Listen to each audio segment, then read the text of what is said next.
Hello, and welcome to the Women Advancing Live podcast. Here you can listen to the unique stories of the women who make live events a reality. These conversations feature talented professionals such as concert photographers, VIP coordinators, tour managers, and more. I'm your host, Lisa, a live events and touring professional. I strive to help other women who aspire to work in the world of live music. In this week's episode of Women Advancing Live, I interview audio systems engineer Sam Boone. Sam got her start in the industry back in 2019 when she started working with a local production company and hit the road for the first time in 2022. She has worked with various acts such as Volbeat, Lee Brice, and Lindsey Sterling, to name a few. You can follow and connect with Sam over on Instagram at officially Sam Boone. Also, you can head over to her website, SamanthaBooneAudio.com, to check out more of the work she's done. Tune in to learn more about her journey working in live events.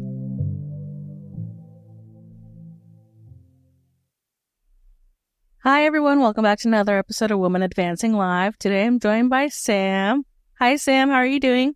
I'm good. How are you? I'm doing good. I know we've just met, so I'm sure there's a lot I'll learn about you today, and I'm super excited to dive in and hear about your experience working in live events. Now, before we start the interview, I like to ask some quick icebreaker questions. So, first question I have is, what is a tour necessity for you? So I have this little foldable hot water kettle, and it's honestly like once front of house is set up and like everything's good, and I'm usually sitting through like a sound check or something like that. I will totally sit at front of house, like at my desk, and just sip matcha tea, and just like that's like the moment of peace. And I have a little like $10 foldable kettle that I swear by. Like I live and die by this thing, and it is been my best friend on tour. Ooh, it's not foldable, but it's definitely a small travel tea kettle I like to use for trips. And I love being able to make coffee or tea at a moment's notice. It's so nice to have. It is amazing how many problems you can solve in the world with a hot cup of tea or coffee. Yeah. Yeah, exactly. It's like a simple thing, but like you said, it's a nice moment of zen. Yes, exactly. Okay, the next question I have is, what is a song or artist you have been putting on loop at the moment? Oh, that's a hard one. So honestly, like I'll go and do a show and then the music will get stuck in my head for forever, like depending on the artist. But honestly, I'm a big fan of like Bishop Briggs and like rock, alt, Dorothy. Hailstorm's really great.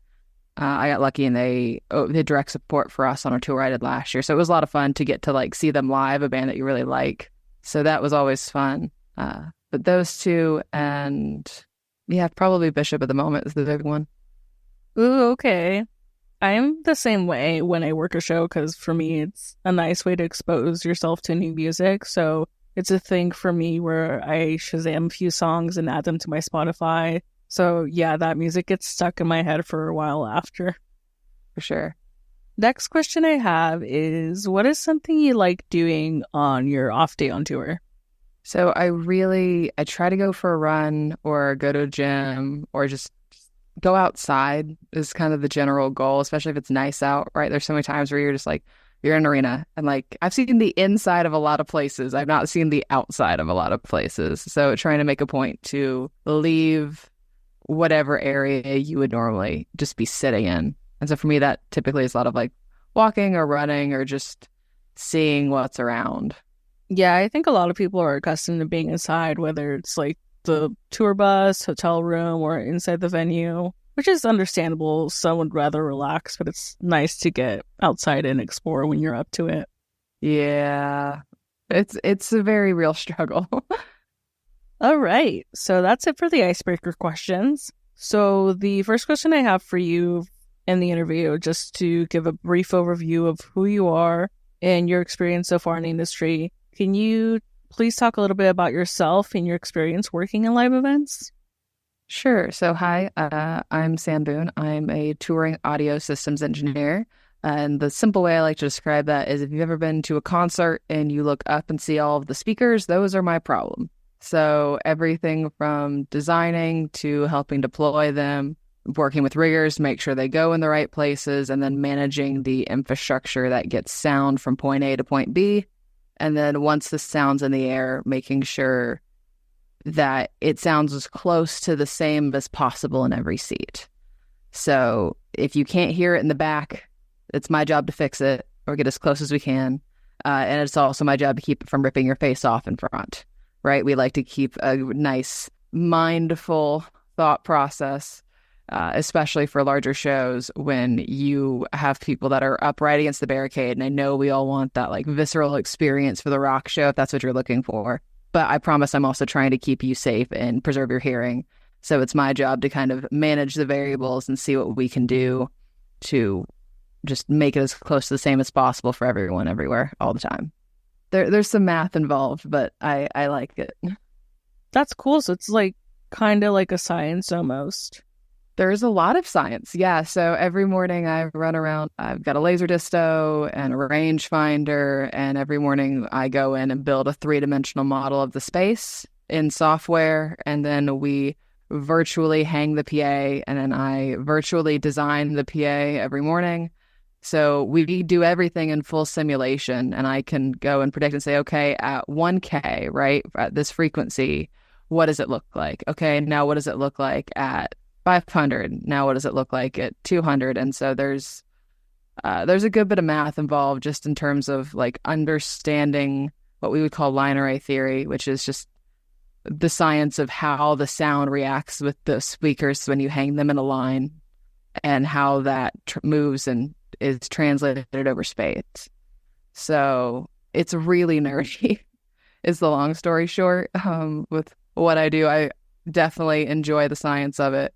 And then I run around with a measurement microphone and like actually measure all the different spaces in the venue as much as possible. And then we make adjustments according to those measurements.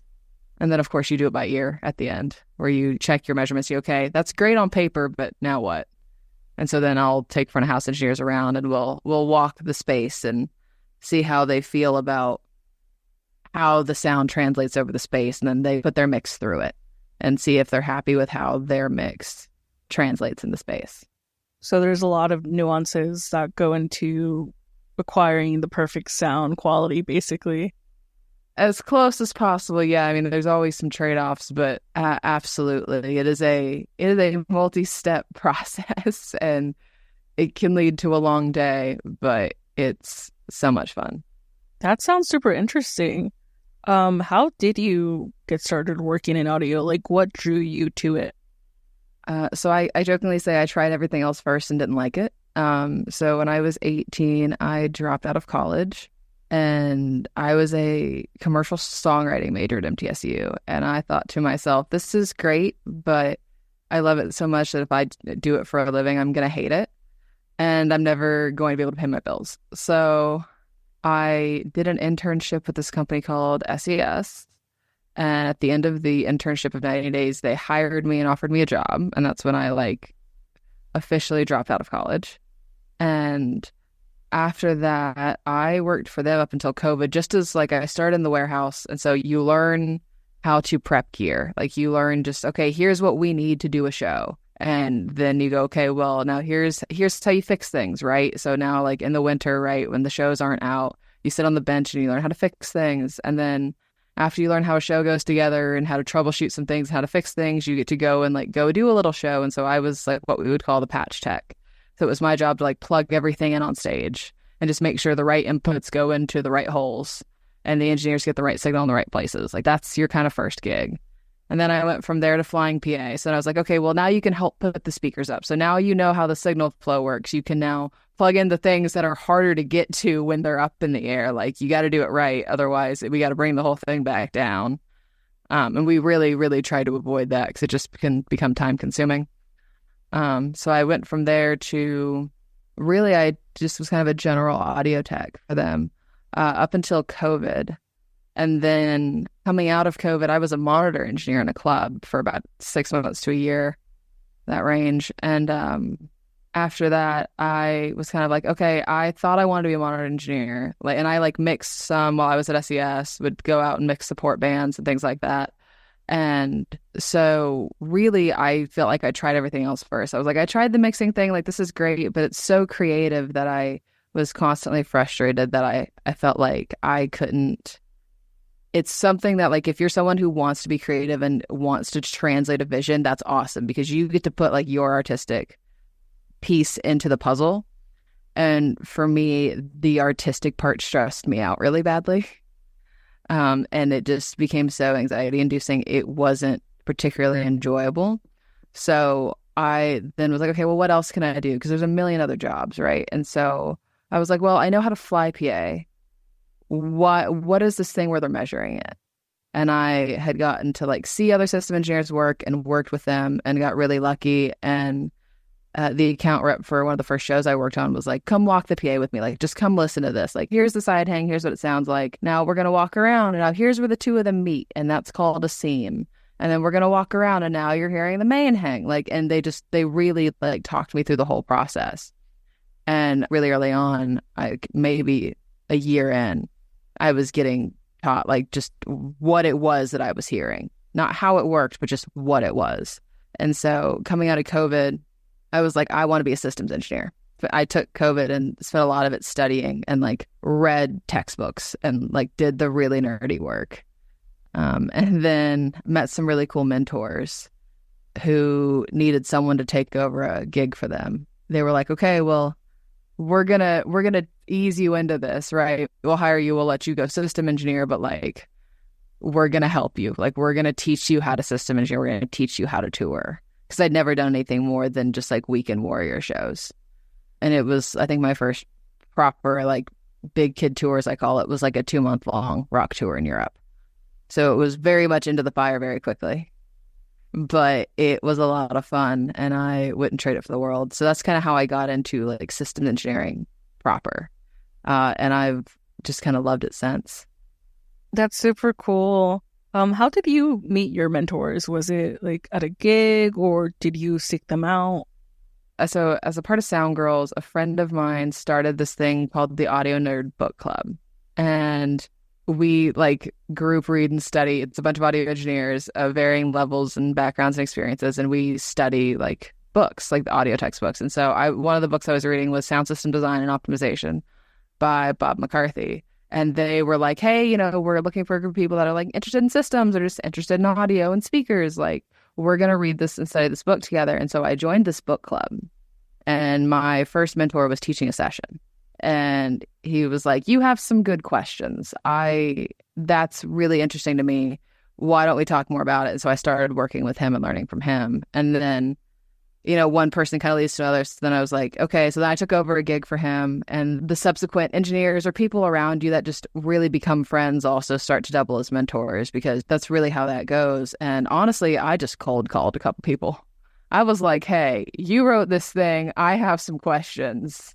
And it's amazing how often that works. And also now in turn, because of that, anytime I like write an article or have anything in like front of house or whatever works, you know, whatever bit of work I've done recently, or even if it's a podcast like this, you know, and someone's like, hey, I have questions or I want to talk to you, email me, cold call me. I do everything I possibly can to answer as many of them as possible, because like that's how I got my career and my answers. And I may not always have the best answers, but if I can't answer it, I will likely be able to direct you to someone who can, is what I usually tell people. Yeah, like mentorship is so important for that reason, because there's only so much you can learn from a textbook. Like being able to collaborate with others and learn from them and work together is so great. That's awesome that you did that and you got a lot of replies from simply cold emailing. It was definitely a game of persistence. And also, you know, I'm a big proponent of, I think everyone should start in a shop or someplace where you can get some form of hands-on experience, because in the shop, I was able to, go to the people around me and be like, hey, and, you know, those were really my first sort of mentors. I mean, because when I started, I was like, I think I know what an XLR is, and that was about it. Like, I'm not even kidding you. Like, everyone's like, well, you now understand all this stuff. I was like, yeah, I've spent 5 years, like, chugging textbooks and touring a couple 100 days a year to try to get the experience, and you know, calling my friends and doing everything I can in advance work to like make sure I understand what I'm going into. Because if you don't have the experience yet, then learning what you can is such a great way to go, okay, so I think this is what's going on. I've never tried it, but like this should work.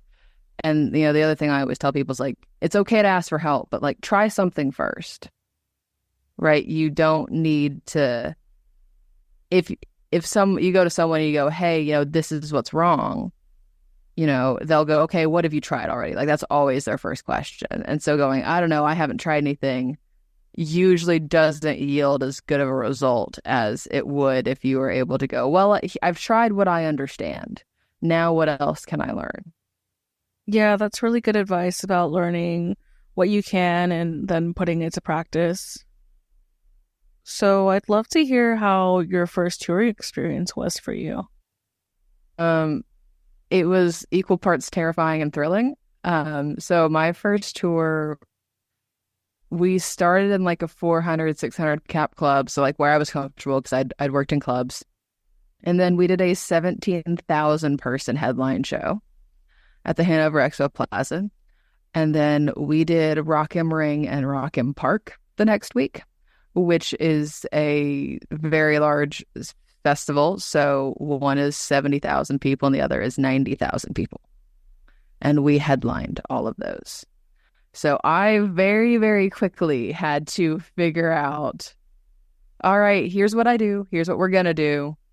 And I was lucky, and the front of house engineer I was touring with at the time had previously held my job as a systems engineer.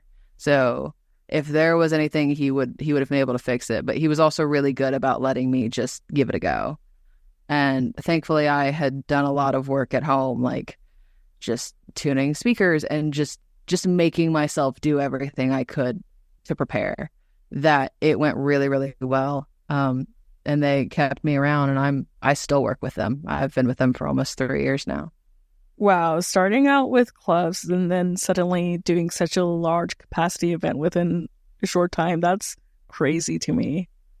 Yeah, the band itself likes playing club shows, so they'll throw a couple of them in, and then we'll do a festival run. So that was just a bunch of festival shows, and every so often you happen to have like a headline show. Now it's like, okay, well now we're going to bring in PA, and you're going to design the PA because we're headlining. And then, okay, well now you're going to go through with the festival staff and you're going to work with, the festival SEs. And then it's like, okay, well now we're back to headline shows. And so now we're carrying PA and we're designing PAs and hanging them and tuning them every day. Dang, how is that process like the design behind all of that? So probably the easiest way to explain that is kind of what my normal day looks like as an SE on tour. So I start off every morning. I go in with our riggers. If venue access is before walk and chalk, I will be in at venue access. And I'll go in with a laser disto and a rangefinder, and I will make a 3D model of the room in whatever software for the brand of speaker it is we're carrying, because they each have their own proprietary prediction software. And so I'll make the model. I'll look at the rigging plot. I'll look at the beams. I'll talk to the riggers and be like, okay, what can I get for hook height? So how high can I get the speakers, and where can they go on the grid, right? Where do we have to, because you usually have to shuffle things around a little bit. Just, if I really try to not make people's lives difficult when possible. And so I'm like, hey, I don't want you to have to pull a bunch of bridles when that takes a long time, right? A certain way of where they hang steel from each side and they create a point in the middle, kind of out of the middle, nowhere in space. I can kind of see, I can move 6 inches sideways and now we have a beam right there, and you can just wrap my steel around the beam and we can send it up. It's way faster and way easier on you guys. So I do that. I do a weight calculation every day. I check for weight distribution and safety factors to make sure, okay, yes, we can hang this the way I want to hang it. And then once I kind of have those general parameters, I will design and determine all display angles between all the boxes of PA that we hang. And then once that's set, I'll finalize everything, give the angle sheets out to my fly techs and myself, and we'll hang the speakers in the air. And then once they're up and everybody's happy and we've all gone to trim and everything is the way it should be in the air, we'll do all the ground stuff, so all the ground subs and front fills and things like that. And then while they're putting those out, I'll go build front of house. So tip a front of house console, set up a drive rack, make sure all the snakes are run, make sure everyone has power and signal everywhere that needs to go. We'll test everything. And then from there, I will tune a PA. So what that means is I'll take a measurement system and take what we call dual channel transfer functions, which is basically a really fancy way of saying I compare the input signal to the output signal. So I just measure what the speakers are doing, and then I am able to insert some processing. And then I go through and I take a measurement, I adjust my processing, and then I measure what I've done to make sure it's what I wanted to do. And so I do that. That takes only about 20, 30 minutes. The actual tuning part is the really, really quick part. If you're someone that is really comfortable with your workflow and just has done a lot, it shouldn't take much time. So I'll tune the PA, I'll walk with the front of house engineers, I'll take a walk before I hand it over. And then once I'm happy with it and I think it's, what they want and it meets the needs of the show and all the sight lines are good and everybody's happy, I go, all right, here's your blank canvas, do what you want with it, And then if they need any changes, they let me know and we do that in the processing. But usually it's pretty minimal, if any. Were there ever instances for you where you did have to make those changes, or? It's very, very rare. I mean, usually an engineer will be like, my snare sounds funny in this room, so I'll pull a little bit out of a frequency. But it's super common for people to ask for like a EQ filter or two, just because that's what they need, or that's the preference today, or that's what, helps them with their show. So it's not uncommon, but it also shouldn't take a lot of work if I've done my job correctly. They shouldn't need to be like, okay, we got to start over. Like I've never had that happen. Knock on wood. Yeah, hopefully nothing like that ever happens. And that actually is a good segue into my next question. Have you had challenges in your time working in live events, and how did you overcome them?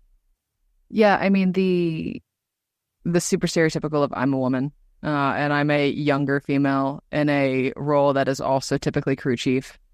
I at times will get okay, so when the system engineer comes out, like, hi, that's still me. We could do this again in 20 minutes, but I promise the person you need to talk to today is still me.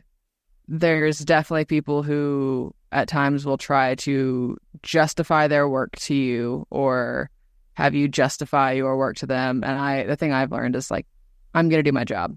I'm here to do what I've been hired to do. I enjoy doing it, and I'm lucky enough that I think I have a tendency to do it well. And I know what I want.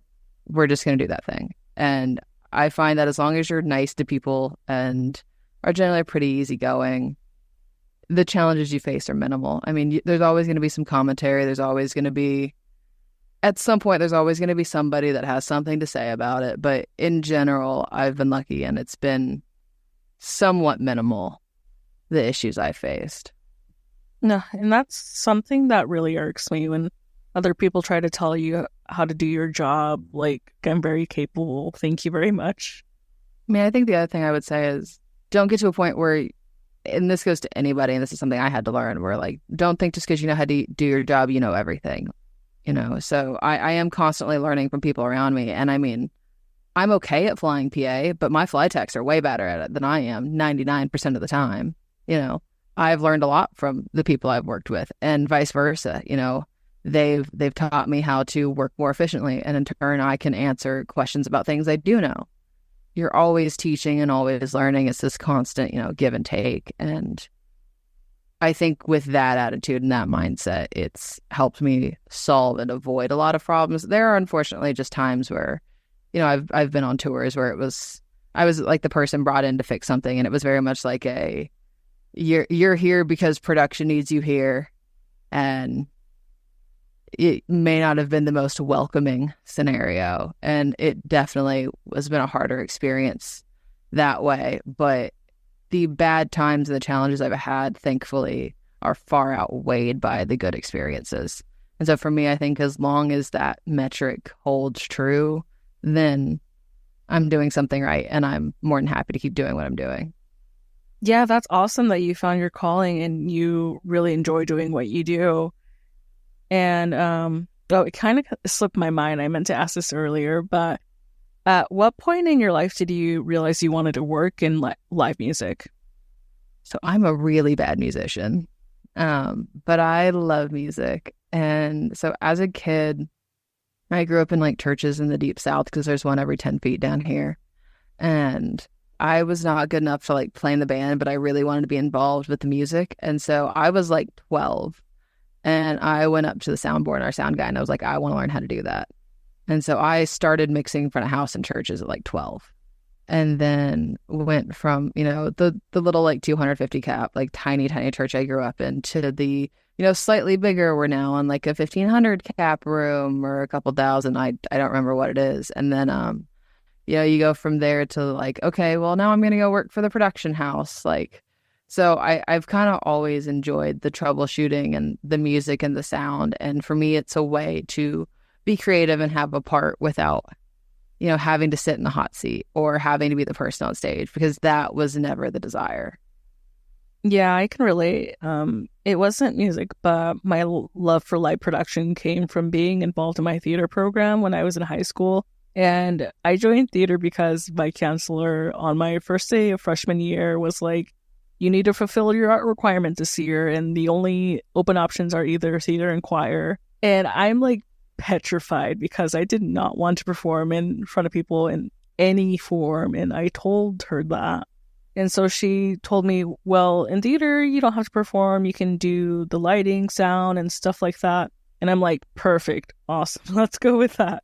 And I loved it, but yeah, I understand wanting to just be behind the scenes and not the one performing.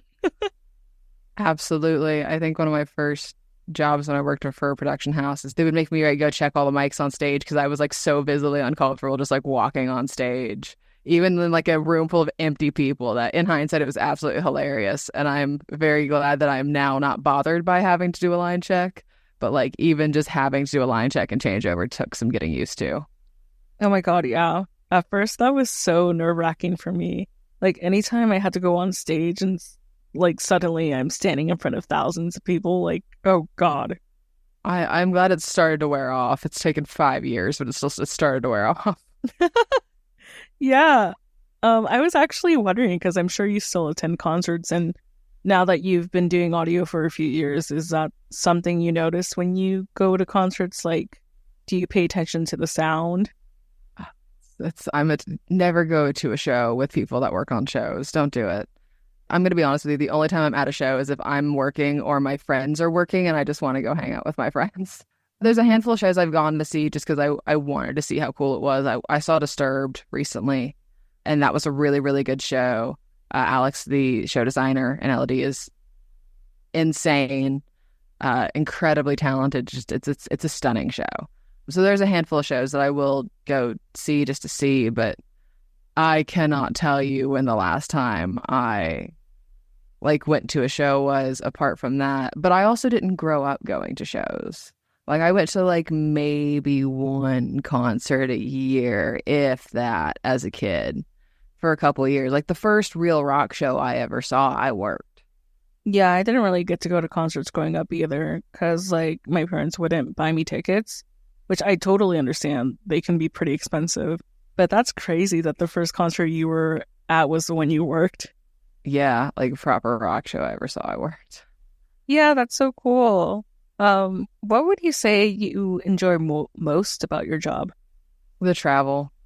Like the people, you meet so many interesting people. And the thing about touring is that you do really get to spend time and meet a lot of just unique people and just a lot of people from different backgrounds, which is always interesting and just fun. And, everyone's always really cool, generally speaking. And then, you get to travel all sorts of crazy places you wouldn't normally do.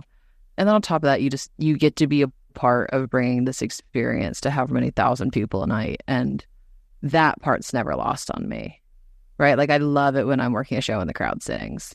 Like that's one of my favorite things, because you're like, okay, we did all this work. And not only is it a good show, but it's also, we get to bring people together, and I get to be that 1% of the 100% that makes this happen.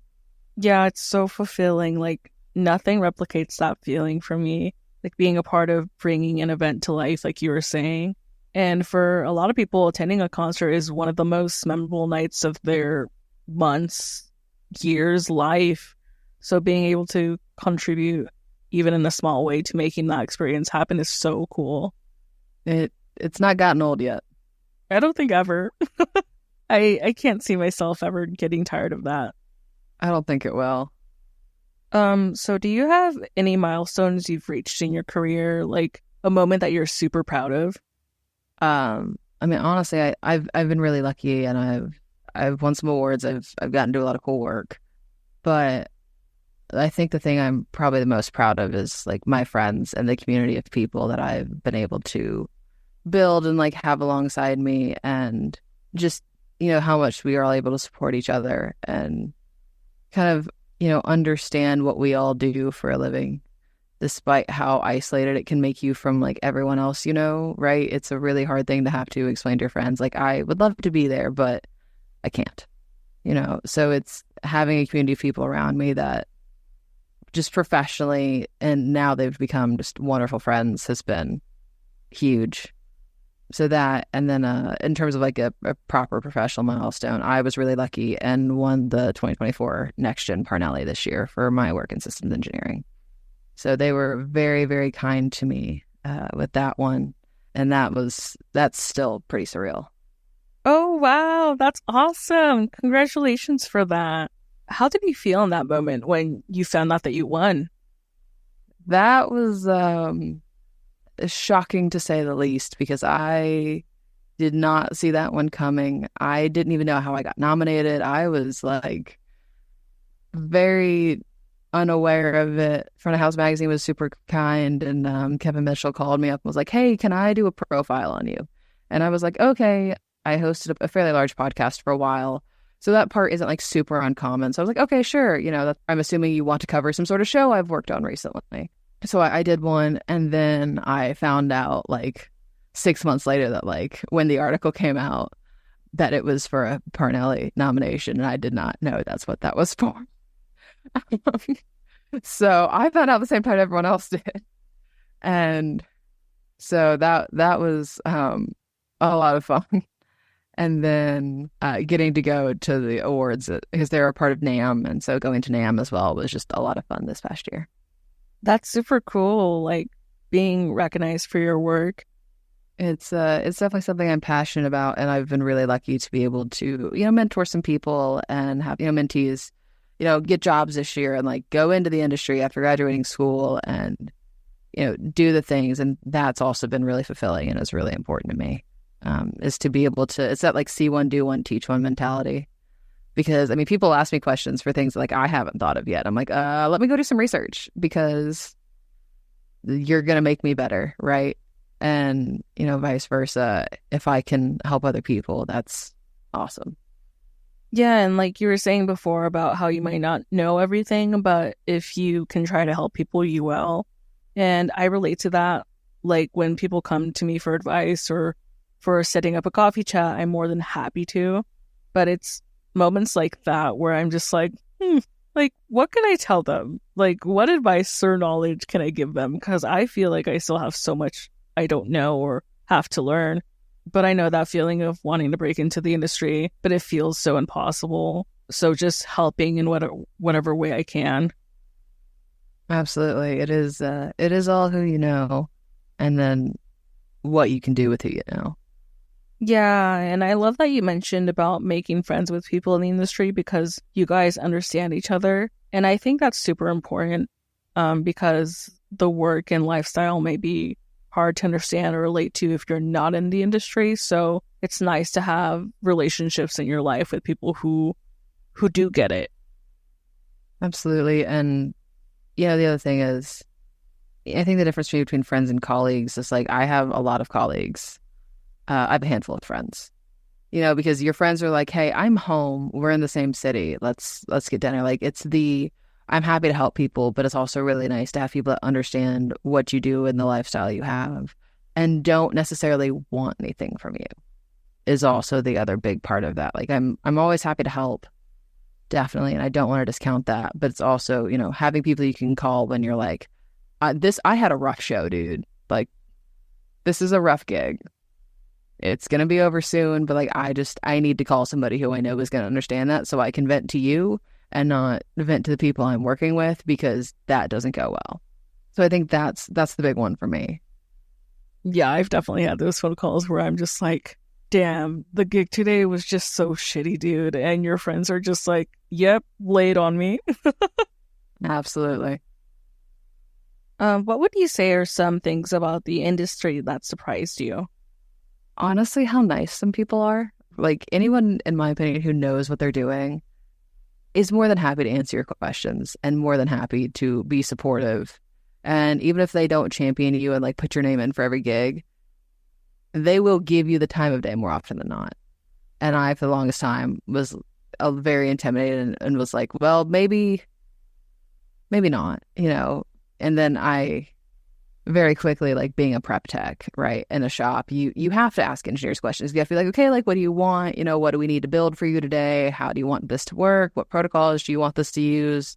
You know, does this need to be Dante? That sort of thing. And so learning very quickly that, like, it was okay to ask questions, and everyone was just really nice. Like, not everyone gatekeeps, and the people that gatekeep, if they are actively gatekeeping you, are probably not the people you want to learn from, and they are doing you a favor. So I will say that. But no, the people are more often than not just genuinely very kind and very passionate about what they do. And if you're passionate about something, why don't you want to share it with other people? You know, and so we do have an industry full of people like that, and that's been a lot of fun. Yeah, I was so nervous and intimidated to approach people when I was starting out. But like a lot of the times, like you were saying, people are more than happy to talk about what they do. Like, they basically get to nerd out. So, but truly, people who work in live events can be some of the kindest people you'll ever meet. Exactly. So with our industry, you know, work days are really long, schedules can be rough, and the work can be demanding. What do you do to maintain a healthy work-life balance? So I try not to work over a certain number of weeks a year. I have like a minimum and maximum range I try to stay within, because I like going home and seeing my family and sleeping in my own bed. I try to only take gigs that are a good fit for me. Like, I don't have any interest. I don't care what it pays. I don't care how cool the tour is. I don't have any interest in doing something that's not a good fit for me, whether that is just personality-wise or job-wise or things like that. I am more than happy to, you know, take a monitor tech position or a utility tech, or we need someone to just handle this thing, right? I get a lot of those phone calls. I would much rather take a job like that that's a good fit than something that pays twice what I normally would make, but is not something that's going to make me happy, or it's going to stress me out, or it's not going to be worth the time, or it's just going to take a toll. So that's the first thing I do. I do everything I can to take some time in between tours, even if it's just a week or a couple days. I try to avoid flying from one show straight into another. Not that I'm good at following that rule, but I do attempt to make it so. And then the last thing is I try to just, you know, eat really healthy, move my body, you know, just really anything you can do to take care of yourself is a good thing, because everything's worse when you're tired, and everything's worse when you haven't slept or you haven't eaten. And so just being able to go, okay, like, we're good, you know, being able to put yourself in check and be like, I'm going to go have a cup of coffee and come back will make all the difference. Yeah, that's really important. And I definitely agree with picking your gigs. Like, at first, like I said, I was taking whatever I can get my hands on to build that experience and build that network. But I've gotten to a point where I do think, like, well, how worth it is it for me to do this specific gig? Like, I can use a bit of time off to just relax. So I get that. And I would much rather do shows that, like, allow me to travel places that I want to go. Like, I take the travel as a huge consideration for me for taking a gig. I'm like, oh, are we going someplace cool that I haven't been before? All right, I'll go do that, you know. And also the time off. You know, how many are we doing? 5 shows a week? Or are we doing 3 shows a week? Because the extra 2 days off is a big difference. And are those days travel days? because that's the other big difference of I got yesterday off, but I spent it sitting on a bus for 18 hours. So for me, I try to take quality of life tours. Anything I can do that gives me the quality of life I want to have while letting me do what I love. And also I look at the people I'm touring with. Are there other women on crew? Is it a group of people I've worked with before? Is it a company I like to work with? Is it an artist that I have a history of working with that I know keeps around cool people and is a good atmosphere, and it's a healthy touring environment? Yeah, and that's something to take into account. Like, how will this affect me down the road? So through your experience working in live events, what is some advice you would give to someone wanting to break into the industry and wanting to do audio? Ask a lot of questions and don't be afraid to just go try it. Find a place to start that's going to support you, and then don't be afraid to change your mind. Because you may try one thing and hate it and try something else you thought you'd hate and you love it. Like I really thought I was going to be a monitor engineer, and then I became a monitor engineer, and I was like, this is fun, but I don't want to do this 200 days a year. Taking what you know and taking what experiences you have and being able to ask questions and apply the things you do know, and just, man, sometimes you just have to try it and just go for it and accept that you're going to fail. Like, you're going to mess it up. You're going to fail. We all have. Like, that's the only way you get anywhere. And so just genuinely saying, like, I'm going to give 110% towards this. Because if you don't want to give it 110%, then do you really want to do it? Or do you just like the idea of doing it? And so that, and then, like I said before, finding a place to start that will support you and teach you. Going into the internships, going into the entry-level positions, going into it's $100 a night and I'm going to go mix the club. Do it for the board time. Yeah, like for me, the first few years I started working in live events, it was a side gig for me, and I would do it here and there. And like, they were long days. Like, I was working 12-hour show days for free. And looking back, it's so crazy. But for me, I really wanted to build that experience. So like, I'll take whatever gig I can get. So I agree about just finding any way you can to be able to learn and grow and get hands-on experience. It's super important. For sure. And, don't be afraid to start local should be the other thing. You don't have to go work the biggest Taylor Swift concert for it to count. Take the local gigs, take the bar gig, take the club gig, call up your production house that has nothing but speakers on sticks. There's nothing wrong with that. Yeah, and we all start somewhere.